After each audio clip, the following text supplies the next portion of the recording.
کا اصول ہوتا ہے اور جو جنگ کا ایک ضابطہ ہوتا ہے۔ مد مقابل جو آ رہا ہے وہ کس پوزیشن میں آ رہا ہے، تو جنگ کے اصول اور ضوابط ہوتے ہیں۔ میدان کربلا میں کوئی اصول اور ضوابط نہیں۔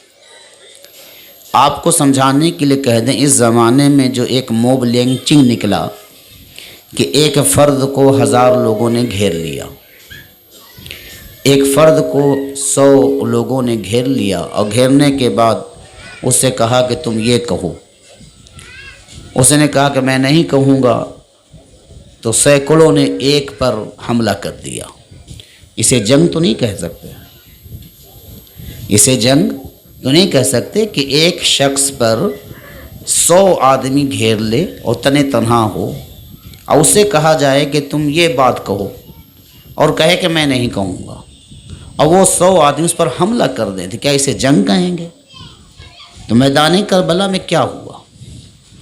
72 نفوس قدسیہ، 72 نفوس قدسیہ، جس میں اونو محمد وہ بھی چھوٹے، حضرت علی اصغر شہید ہوئے وہ بھی چھوٹے، یہ 72 مان لیا جائے، اور 72 کو 22,000 نے گھیرا ہے۔ اگر یزیدی فوج میں دم خم تھی تو وہ کہتا کہ ٹھیک ہے، ہم رکتے ہیں مہینہ 2 مہینہ، آپ بھی اپنے جنگجوؤں کو بلا لیجئے، اور پھر حضرت امام حسین بھی 22,000 بلا لیتے۔ اور چونکہ امام علی مقام جنگ کے لیے تو نکلے نہیں تھے، اس لیے وہ راستے کے لیے جو ان کے پاس تلواریں ہوتی تھیں، وہ مختصر سے ان کے پاس ہتھیار جو راستے میں لوگ رکھتے تھے وہ تھا، جنگ کی تیاری سے نکلے بھی نہیں تھے۔ تو 22 کو 22,000 نے جو گھیرا، تو اسے ہم جنگ نہیں کہہ سکتے۔ تو کربلا کے میدان میں جنگ نہیں ہے، بلکہ صرف ظلم ہی ظلم ہے۔ تو یہ ذہن صاف کر لیا جائے کہ بعض لوگ یہ کہتے ہیں کہ یہ فلاں فلاں کا ٹکراؤ تھا، یہ ٹکراؤ نہیں تھا۔ 72 کو 22,000 نے گھیرا ہے۔ یہ الگ سی بات ہے کہ یہ شہزادے مصطفیٰ تھے، شیر علی کے لاڈلے تھے، تو ان کے کہنے کی بات نہیں آئے اور کہا کہ ہم یوں ہی تمہارے کہنے پر ہاں نہیں کہیں گے، ہم اپنا آخری دم تک ہم تم سے مقابلہ کریں گے، اور مقابلہ کے بعد اللہ کے ہاتھ میں جو فیصلہ فرمائے گا وہ ہوگا۔ دوسری بات یہ ہے کہ میدان کربلا میں 2 سوچوں کے ٹکراؤ تھا۔ میدان کربلا میں 2 سوچوں کا ٹکراؤ تھا۔ یزیدی فوجوں کی سوچ تھی کہ طاقت ہی حق ہے۔ یزیدی فوج کی سوچ کیا تھی؟ کہ طاقت ہی حق ہے۔ اس لیے کوفہ والے جو خطوط بھیج کر امام حسین کو بلایا، اور بلانے کے باوجود پھر ان کے خلاف سفارہ ہو گئے، انہی کے خلاف تلواریں کھینچ لی، انہی پر تلوار چلانا شروع کیا، انہی پر تیر برسانا شروع کیا۔ تو یہ جو کیا، اس کی وجہ کیا تھی؟ وجہ یہ تھی کہ ان کی سوچ یہ تھی کہ طاقت ہی حق ہے، کہ جدھر طاقت ہے ادھر ہو جاؤ، ادھر ہی عہدہ ملے گا، ادھر ہی فائدہ ہے، ادھر ہی رہنے میں ہماری زندگی آگے بڑھ سکتی ہے، ادھر ہی رہنے میں ہمیں کام ملے گا، مال ملے گا، ثروت ملے گی، عزت ملے گی، شہرت ملے گی۔ تو انہوں نے طاقت کو حق سمجھ لیا۔ ادھر امام حسین ہیں تو حسینی دستہ کا سوچ الگ ہے، یزیدی دستہ کی سوچ یہ ہے کہ طاقت ہی حق ہے، اور امام حسین کی سوچ کیا تھی؟ کہ حق ہی طاقت ہے،